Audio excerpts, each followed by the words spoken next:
Hello everybody. Today I have going to represent my lecture about measurement of pH and after that measurement of conductivity. Now, what is measurement of pH? Many industrial processes require that the acidity or alkalinity of solutions be measured and controlled if the process is to proceed effectively and efficiently. Okay. Now, before measurement of pH, we have to know what is the solution of acidic and alkaline. There are two types of solution, acidic, actually three types of solution: acidic solution, alkaline solution and neutral solution. In acidic solution, the hydrogen ions are predominant. That means the measured part is the hydrogen solution ions in that solution. That solution is called acidic solution. And where the hydroxyl ions are in majority carrier, that solution is called alkaline solution.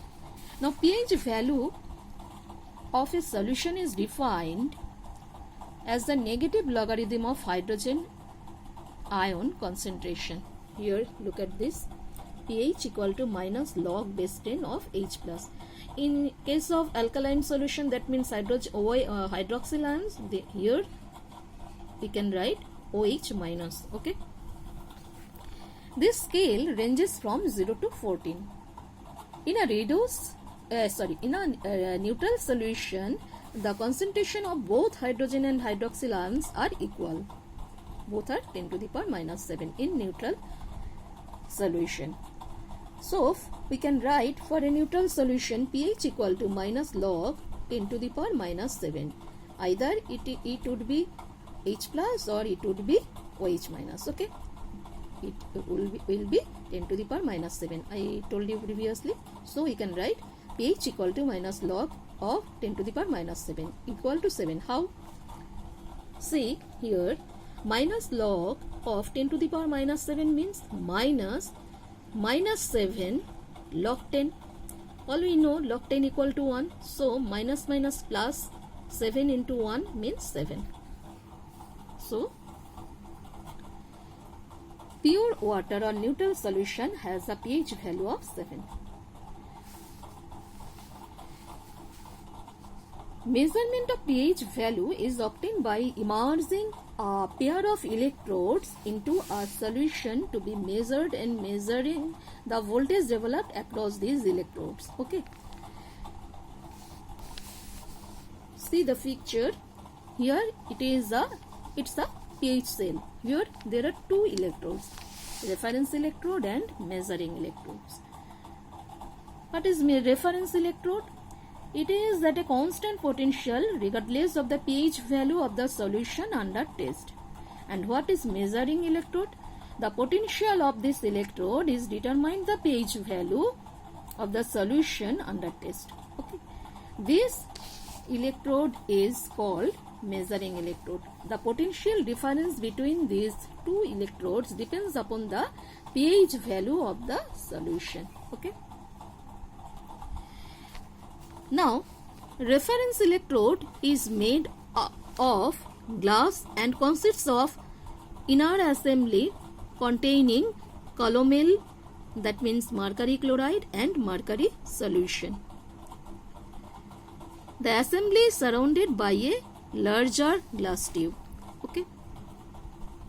In space between two contents, these two contains a solution which is called KCl solution. KCl means potassium chloride solution.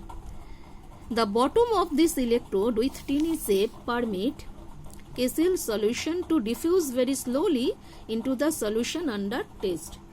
Solution under test. Okay. Now, measuring electrode. It is similar like this as reference electrode. The mercury calomel element is surrounded by a buffer solution. This is surrounded by a buffer solution of constant pH. The bottom of the outer tube has no opening The bottom of the outer tip here is opening, but here is not opening. No opening. It tapers down to a tip made of thin glass of special composition. At this tip, a potential difference is developed between the buffered solution and the solution under test. Since the pH value of the buffered solution is constant, the net potential of this electrode is a function of pH value of the solution being tested. Both electrodes are mounted to form an assembly that is inserted into the solution. Electrodes are mounted by a assembly which inserted into the solution. Okay.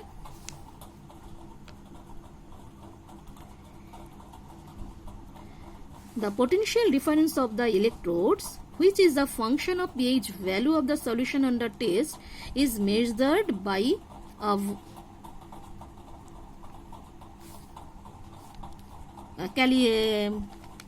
calibrator, actually calibrating or voltmeter, we can say voltmeter.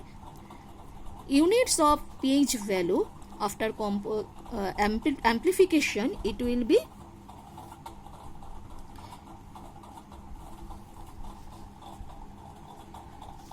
measured by a voltmeter. Okay.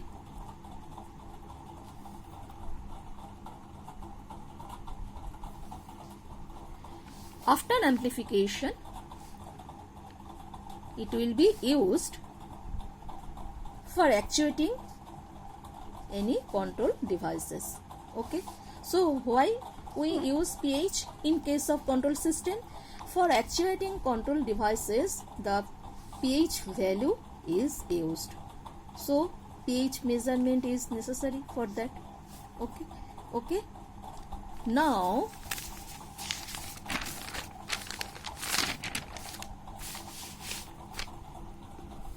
I am going to represent what is measurement of conductivity. Figure 1. Here figure 1 is the